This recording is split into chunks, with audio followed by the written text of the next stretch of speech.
ഇരുപതാം ദശകത്തിൽ കേരളത്തിലുണ്ടായ നവോത്ഥാനത്തിൽ പ്രധാന പങ്കുവഹിച്ച പ്രമുഖ ആത്മീയാചാര്യന്മാരിലൊരാളായിരുന്നു വാഗ്ഭടാനന്ദൻ.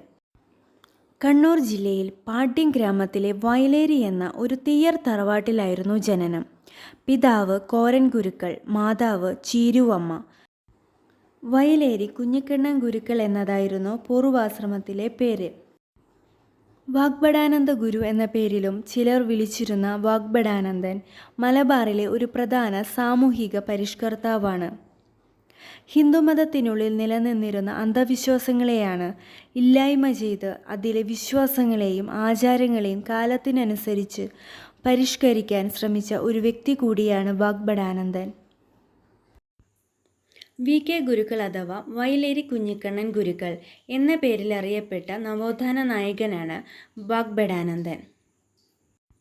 വാഗ്ഭടാനന്ദൻ്റെ ഗുരുവാണ് ബ്രഹ്മാനന്ദ ശിവയോഗി. കുഞ്ഞിക്കണ്ണന് വാഗ്ഭടാനന്ദൻ എന്ന നാമം നൽകിയത് ബ്രഹ്മാനന്ദ ശിവയോഗി. കോഴിക്കോട് ജില്ലയിലെ കാരപ്പറമ്പ് എന്ന സ്ഥലത്ത് വാഗ്ഭടാനന്ദൻ ആരംഭിച്ച സംസ്കൃത വിദ്യാലയം തത്വപ്രകാശിക 1906, രാജയോഗാനന്ദ കൗമുദി യോഗശാല 1911 സ്ഥാപിച്ചത് വാഗ്ഭടാനന്ദൻ. വാഗ്ഭടാനന്ദൻ ശ്രീനാരായണ ഗുരുവിനെ കണ്ടുമുട്ടിയ വർഷം 1914 ആലുവ അദ്വൈതാശ്രമത്തിൽ വെച്ചാണ്. ശിവയോഗവിലാസം വാരിക കോഴിക്കോട് നിന്ന് ആരംഭിച്ച വർഷം 1914. വാഗ്ഭടാനന്ദൻ തൻ്റെ സാമൂഹ്യ പ്രവർത്തനങ്ങൾക്ക് മാതൃകയായി തിരഞ്ഞെടുത്ത വ്യക്തി രാജാറാം മോഹൻ റായ്. വാഗ്ഭടാനന്ദൻ പ്രചരിപ്പിച്ച ആരാധനാ രീതി നിർഗുണോപാസന.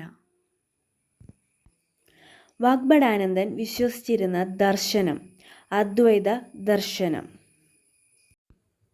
വാഗ്ഭടാനന്ദൻ ആത്മവിദ്യാസംഘം ആരംഭിച്ച വർഷം 1917. ആത്മവിദ്യാസംഘത്തിൻ്റെ ആശയങ്ങളെക്കുറിച്ച് വിവരിക്കുന്ന കവിത സ്വതന്ത്ര ചിന്താമണി 1921 എഴുതിയത്. സ്വതന്ത്ര ചിന്താമണി എന്ന കവിതയുടെ രചയിതാവ് വാഗ്ഭടാനന്ദൻ. ആത്മവിദ്യാ സംഘത്തിൻ്റെ മുഖപത്രം ആത്മവിദ്യാ കാഹളം. ആത്മവിദ്യാ സംഘത്തിൻ്റെ പ്രവർത്തനങ്ങളിലും സന്ദേശങ്ങളും പ്രചരിപ്പിച്ച വാരിക ആത്മവിദ്യാ കാഹളം 1929. ആത്മവിദ്യാ കാഹളത്തിൻ്റെ ആദ്യ എഡിറ്റർ CP രാമൻ. 1921 കോഴിക്കോട് നിന്നും പ്രസിദ്ധീകരണം ആരംഭിച്ച വാരികയാണ് അഭിനവ കേരളം. അഭിനവ കേരളത്തിൻ്റെ മുദ്രാവാക്യം ഉണരുവിൻ അഖിലേശനെ സ്മരിപ്പിൻ, ക്ഷണമെഴുന്നേൽപ്പിൻ അനീതിയോടെ എതിർപ്പിൻ. വാഗ്ഭടാനന്ദൻ കോഴിക്കോട് വെച്ച് പ്രീതിഭോജനം സംഘടിപ്പിച്ച വർഷം 1927. കമ്മ്യൂണൽ അവാർഡിനെതിരെ ഗാന്ധിജി നിരാഹാരം അനുഷ്ഠിച്ചപ്പോൾ ഗാന്ധിജിയുടെ ആത്മാവിനെ രക്ഷിക്കൂ എന്ന തലക്കെട്ടോടുകൂടി ലേഖനം എഴുതിയത് വാഗ്ഭടാനന്ദൻ 1932. വാഗ്ഭടാനന്ദൻ യജമാനൻ എന്ന മാസിക ആരംഭിച്ച വർഷം 1939. ശ്രീനാരായണ ഗുരു പ്രതിഷ്ഠ നടത്തിയ കോഴിക്കോട് ശ്രീകണ്ഠേശ്വരം ക്ഷേത്രത്തിൽ നാരായണീയത്തെക്കുറിച്ചുള്ള 16 തിങ്കളാഴ്ച നീണ്ടുനിന്ന പ്രസംഗ പരമ്പര തീരും മുമ്പേ രോഗബാധിതനായി കിടപ്പിലായി. 1939 അന്തരിച്ചു. അദ്ദേഹത്തിൻ്റെ പ്രധാന പുസ്തകങ്ങളാണ് ആത്മവിദ്യ, അധ്യാത്മയുദ്ധം, പ്രാർത്ഥനാഞ്ജലി, ഗാന്ധിജിയും ശാസ്ത്രവ്യാഖ്യാനവും, ഈശ്വരവിചാരം, ആധ്യാത്മയുദ്ധം, ആത്മവിദ്യാലേഖമാല, കൊട്ടിയൂർ ഉത്സവപ്പാട്ട്, ബ്രഹ്മസങ്കീർത്തനം എന്നിവ.